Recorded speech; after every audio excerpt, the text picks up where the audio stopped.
Good afternoon and thanks for joining us. City Council has approved the development of a new major business in the Yard District south of the new leisure centre. A 6-story hotel will be built on the land currently owned by the liquor store, which is owned by the same applicant as the new hotel. While the site was initially supposed to include 119 parking spaces, the city approved the permit with 100, deciding it was time for the project to move forward. Council discussed the idea Monday that the hotel could use parking spaces at the liquor store. The zoning bylaw allows parking space reductions if justified by a traffic and parking analysis. You look at, well, what can we accommodate? What likely is going to happen with the flow of traffic and with the flow of parking?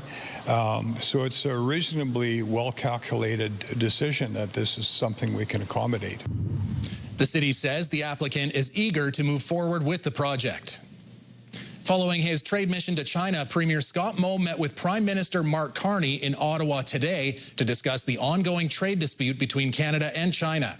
With China imposing a 76% tariff on Canadian canola seed, Moe met with China's Ministry of Commerce along with other industry officials in hope of finding a solution. Returning from his visit, Moe says he's hopeful both countries can resolve the trade dispute, but with canola being the primary cash crop for many farmers, one Saskatchewan producer says he's already feeling the impacts. The futures market has definitely been weighed down by these news. I think the day that, the first day that the markets had opened after this news had come out, we'd lost over $1 a bushel just on the futures price alone. So that has definitely had a huge impact on canola price. He adds the Canadian government imposing tariffs on EVs coming from China was a bad idea. Moe says he would like Canada to find the right balance in dealing with the trade dispute. First Nation leaders are voicing their frustration after financial audit findings were leaked online last week. Indigenous Services Canada announced a forensic audit into the Federation of Sovereign Indigenous Nations last year. A leaked photo of its initial findings shows questionable, ineligible, and unsupported transactions dating back to April 1st of 2019. The audit performed by KPMG flagged $34 million of expenses, the largest of which was $23 million of COVID relief funding. The FSIN did not respond to CTV's request for a comment and refused to allow any questions about the audit at a news conference for a separate matter on Monday. But Chief Kelly Wolf wants FSIN leadership to be held accountable. We want to see accountability, we want to see transparency, and yet it falls on deaf ears.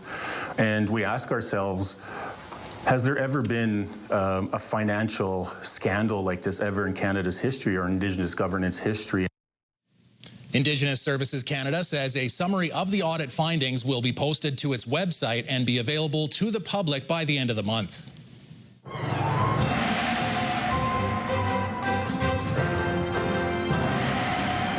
Well, Jeff, you said it kind of in passing as you walked through the newsroom today, but only 5 days left of it, eh? That's crazy. That's right. Summer's almost over. And I know some people say, well, hey, Labor Day, that's the end of it. Well, that's unofficial. That's sort of, just the way many people will mark the end of summer. But summer, astronomical summer, is coming very soon to an end. And then suddenly we're into the fall season. But summer-like conditions, and they're going to stay in place. There's a big high-pressure ridge across the prairies. Other parts of the nation are dealing with some inclement weather. But across the prairies, things are staying warm and staying dry.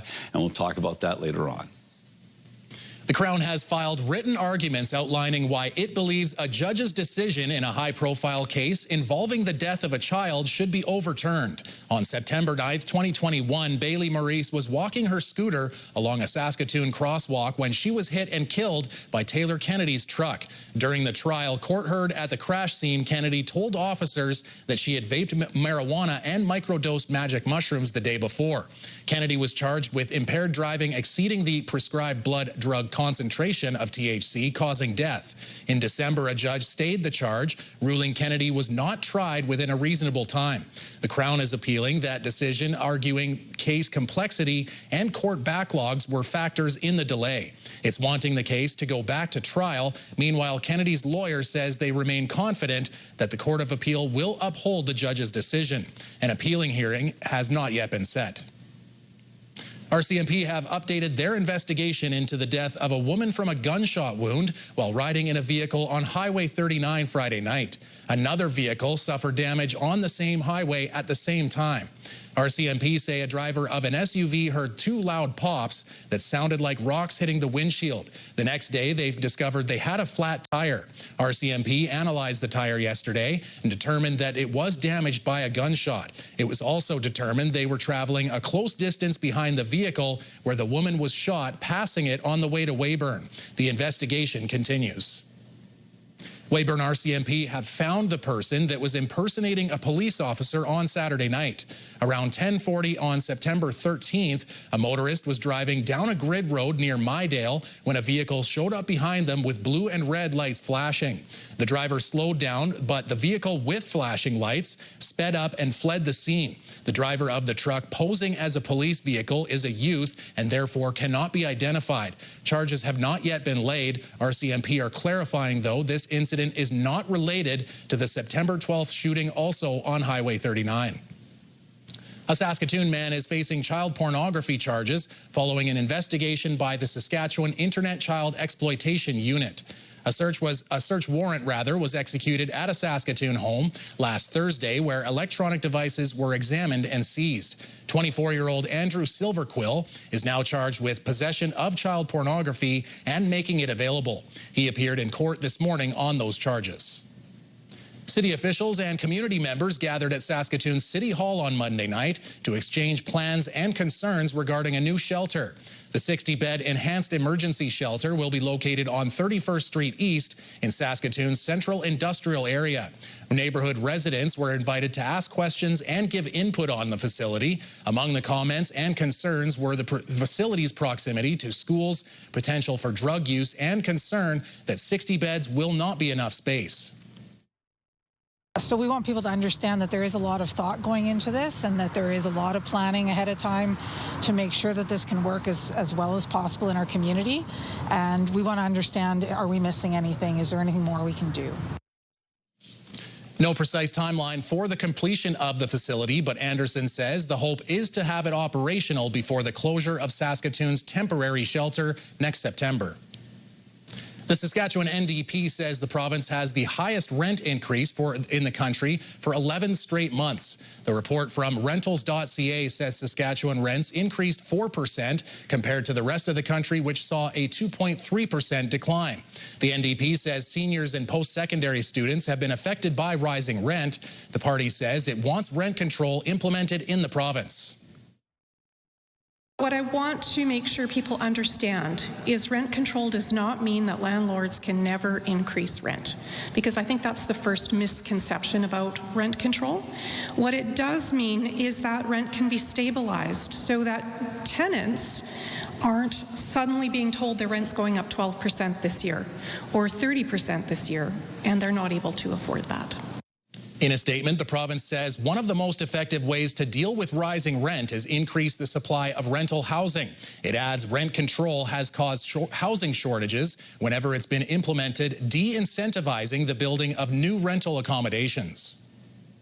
When we come back, a first-of-its-kind market being held this weekend. Find out where you can visit the Light and Lumber Rustic Market.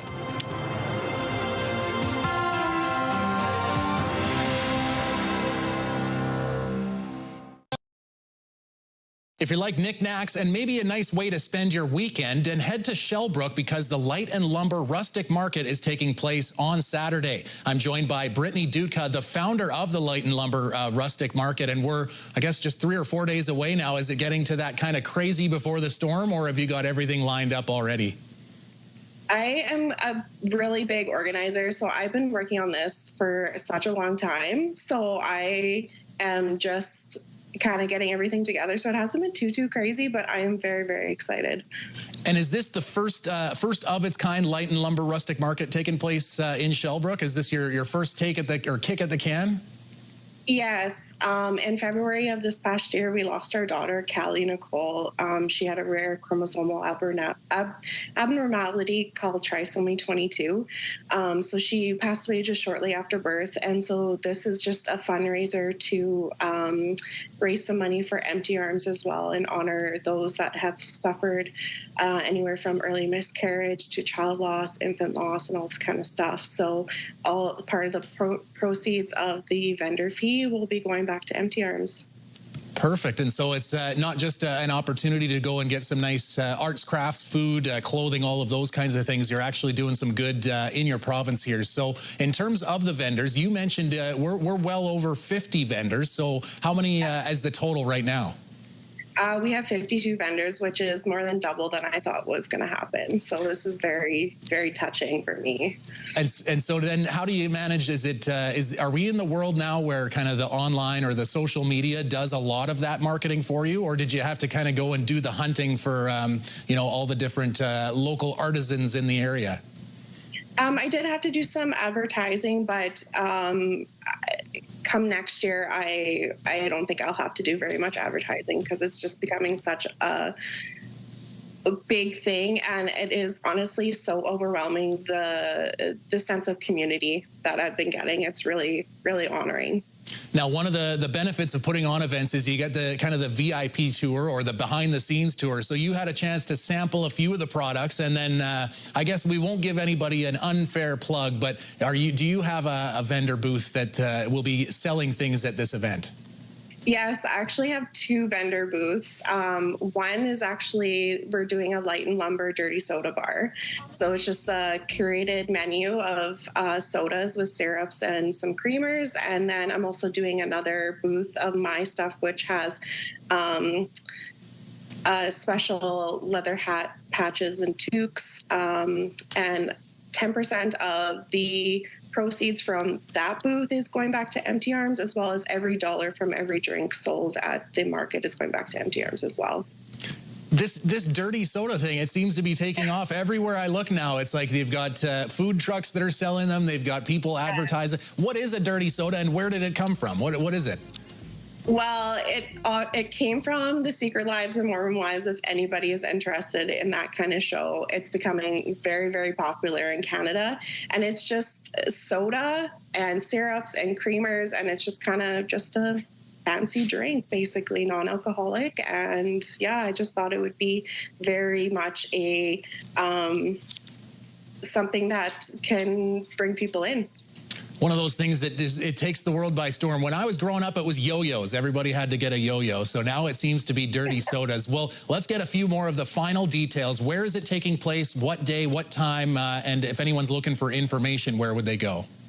Yeah, so it's taking place here in Shelburne, Saskatchewan at the Shelburne Elk Sports Ground, September 20th from 9 a.m. to 3 p.m. You can find us on Facebook and Instagram, Light and Lumber Rustic Market, and on Instagram at Light and Lumber Rustic Market. And of course, free admission, but you're taking donations, and also part of the vendor fees will be going towards Empty Arms YXE. So a great cause and a great way to spend your Saturday. That's Brittany Dutka, the founder of Light and Lumber Rustic Market. Thanks again for joining us. Thank you. After the break, and then check your change, some commemorative coins are coming.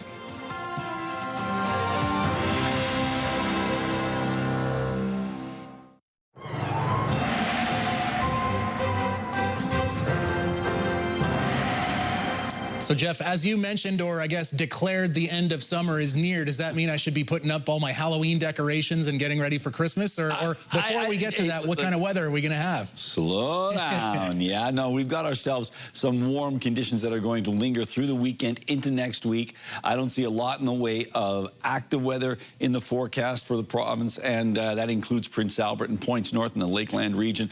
We do have this, what they call a big omega block in place, because it looks like the letter omega in the Greek alphabet. And as we take a look at that pattern, there's a big high pressure ridge across, particularly the prairies. There is going to be some moisture making its way, a bit of an atmospheric river coming to basically the north coast of British Columbia. Now, things are going to start to cool down a little bit as we make our way into the weekend, but for the next 3 days, still looking at hot temperatures in southern BC, places like Osoyoos getting into the 30s. So still some roasty, toasty temperatures out there, and still above seasonal for much of the prairie provinces. Along the eastern border, we'll show you this in the future cast in just a bit here, but along the eastern border of Saskatchewan, the western border of Manitoba, we do expect some nastier weather. Right now, those little blasts you see on the screen there, that's just radar being confused by the heat. So we call that ground clutter. So now let's take a look at that future cast. So this is what I'm talking about. Another system's moving up from the US of A, there, and eventually it's going to make its way into parts of southern Saskatchewan and eastern Manitoba, or whether eastern Saskatchewan, south and western Manitoba, and that could create some problems. It looks like it's mostly going to be the most active in stateside. So overnight, getting into the single digits in Spiritwood and the Battleford, temperatures of just 6 degrees, 10 for Candle Lake, 11 for Birch Hills, 9 for Rosthern, 13 for Nipawin, and 11 overnight for the Melfort area. Places dealing with clearing or clear skies. Some fog patches showing up. 20 degrees tomorrow for Spiritwood, sunny and 23 in the Battlefords on Wednesday, 20 in Rosthern, 19 in Candle Lake, Birch Hills, Melfort, and Nipawin. And those are mainly cloudy skies, partly to mainly cloudy, let's say. And then let's move on to the details for Prince Albert. As I mentioned, some fog patches are expected to show up overnight, partly cloudy skies, though. Winds out of the north 30, but starting to back off before midnight, then dropping off significantly in the overnight period. 9 degrees your expected overnight temperature. And then tomorrow's daytime high for Prince Albert and area, 20 degrees, so above seasonal. Again, mainly cloudy conditions, winds out of the southeast at 10, so not a particularly windy day, certainly less windy than today. And the 7-day outlook for Prince Albert and area, not too bad. Look at this. So I already mentioned tomorrow's high of 20 degrees. It backs off to seasonal values on Thursday with 18, the expected daytime high. Then on Friday, cloudy and 20 degrees. And as we roll into the weekend, look at this. Mainly cloudy skies on Saturday and Sunday, 24 big degrees, 21 degrees with sunshine on Monday. That's still above seasonal and staying above seasonal. 1 week from today, we're looking at mainly cloudy skies and 23 degrees. So all in all, a fairly quiet pattern, good conditions for harvest, and staying on the warm side, also a good thing for harvest as well. So things are looking pretty good in that respect. I got to ask, are you more of a summer guy, or what's your if you had to pick of the 4 seasons, what's your go-to? Summertime. Yeah, summertime, buddy. I'm a fall guy myself. When you got the leaves down on the ground, when you're playing tackle football, you got a little extra football season, of course. But if I had to pick, you've already pressed me. I'm taking summer. CFL counts as summer, yeah, that's for sure. Well, a referee from Yorkton is soon bound for the Olympics. He had a homecoming last week that has inspired the next generation of young officials in Yorkton. Virginia DeClute has more. Usually, the focus of a hockey game is the two teams. But on Thursday in Yorkton, the spotlight was on the referee. Yeah, born and raised in Yorkton. This is where my officiating career began, was here in this rink and at the Kinsman down the road. So a few years ago, he was hired by the Western Hockey League, the same league that brought him in for a preseason game in his hometown between the Prince Albert Raiders and Regina Pats. And through that, I've had some opportunities to work Memorial Cup championships and different international tournaments, including U18 World Championships, the U20 World Juniors, and as well as the World Men's Championships. His next stop is the 2026 Olympic Winter Games in Italy. Yorkton's hockey community taking a moment to celebrate Tarrington's success. I'll be the only official on the male side from Saskatchewan. There are 3 other females from Saskatchewan that'll be representing Canada at the Olympics as well. Young officials in Yorkton are looking forward to seeing one of their own, calling games on the world stage. I used to play hockey, and then I want to take the next step because I just wanted to see the other side of things, and so I became a ref, and I've never looked back since. And I'll try my best to do what I can, get up to what league I can, like he did, going through the Olympics. He's worked his way up there from hard work, so I'm going to try my best. The Winter Olympics begin in early February. Virginia DeClute, CTV News, Yorkton. Do you have a community event you would like to promote? Or maybe you'd like to draw attention to your organization. Let your local CTV station help you spread the word. Contact us at 306-922-6020 or email panews@ctv.ca. You can appear on CTV Prince Albert's News at 5 and get your message to our viewers.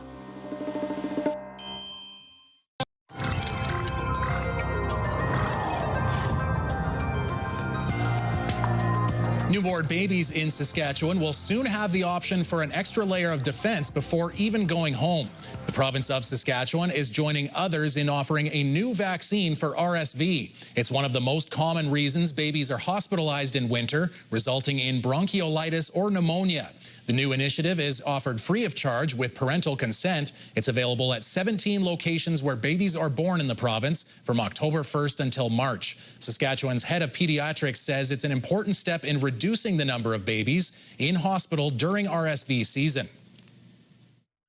To have to come into hospital, be hospitalized for several days. Some of them have to go to the intensive care unit, have to be put on a ventilator. So it's had a huge impact, and it really spikes that certain time a year. So the fact that we now finally have an intervention that can make a difference is very exciting and very timely. He says with so many remote areas in Saskatchewan having babies transported long distances for care, this immunization will make a positive difference for pediatric health care overall. Brought to you by Saskatchewan Union of Nurses. Thank you to Saskatchewan's 11,000 registered nurses. Jeff, check your change because the Royal Canadian Mint held a coin exchange in a South Regina post office today. The public was invited to trade in their cash for the new $2 commemorative coin celebrating the life and art of Daphne Ojig. People could exchange their coins dollar for dollar, and if you didn't get a coin today, just watch for them in your change as they're now in regular circulation. We've taken one of her pieces and made it a colored piece onto our circulations coins. So what we've done is we're going to be issuing 3 million of these coins in circulation. 2 million of them will be colored and 1 million of them will be in the non-colored version. Yeah. There you go. Pretty cool. What do you think, Jeff? Very, very nice. And I like the fact that there's two versions. Now, here's the one. Did you ever remember, I guess, the introduction of the toonie? Do you remember when that was? I wrote it down because I wouldn't know that off by heart, but I'll quiz you. Yeah, I remember when the toonie came in. It was 1996 in February. I remember people were so scared if you broke the toonie in half, you were going to go to jail. That was the rumor. Remember that? Yeah. National News is next.